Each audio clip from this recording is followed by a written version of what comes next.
For DMs, getting to know your players can help inform what you need to include and focus on to keep your players invested in your game. For players, knowing what type of DM you have will help inform you about how much you may or may not enjoy their DMing style. In today's episode, we start our Knowing Your Players series with the Power Gamer and how we can keep them interested in our game. I'm Cody, and this is Critical Tutor.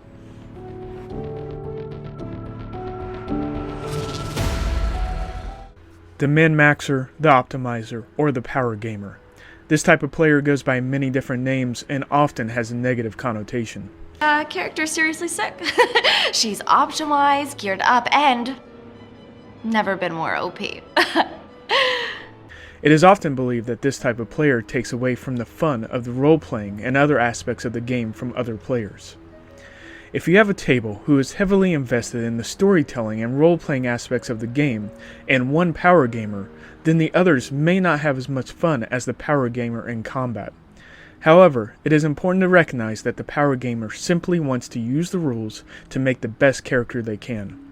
This doesn't mean they don't care about the story or want the others to have fun. They simply want to be able to use the stats of their character to solve problems, and there is nothing wrong with this. This series will be pulling from the player types outlined in the book Robin's Law of Good Game Mastering, while also looking at the YouTube series turned Amazon Prime series, LARPs, and how they highlight the different types of players in their show.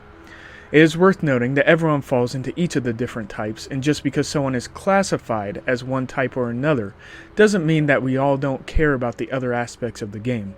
In LARPs, Arthur and his love for his character Noctis is a perfect example of how someone can be a power gamer and love the story and care about his other players' enjoyment of the game. Corellia's the most powerful PC we have. God, why does that even matter? I mean, who cares about power level? Wait, you kidding me? Sometimes I think power level's the only thing that lets Arthur sleep at night.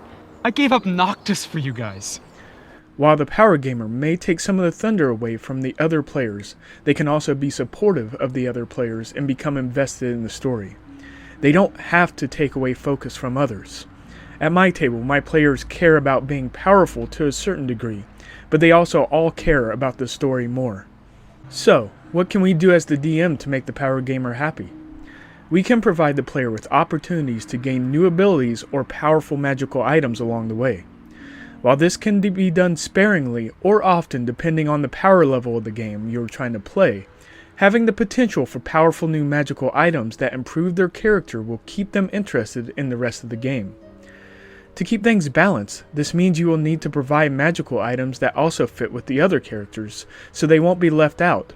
But something else you can do is have a magical item fitting for the power gamer be cursed or broken and require steps for them to remove the curse or reforge the weapon. Yes, Kara's Gloves of Night! I so needed these. They fill a hole with Noctis abilities. Keep it in character, please. I want these gloves. Check. Noctis's fingers fuse together as the gloves shrink, making them unable to be removed. Without the key phrase, the gloves curse the wearer. Now, you are dangling a powerful new magical item in front of the power gamer, but it is hidden behind a new challenge in the game they must overcome. This works especially well because it now acts as a story hook to get them invested in the story. That's all for this episode, guys. Let me know what you have done to keep a power gamer invested in your game, or what tools you may use in the future. As always, don't forget to like and subscribe to the channel for more ways to level up your game. Until next time, this has been Critical Tutor.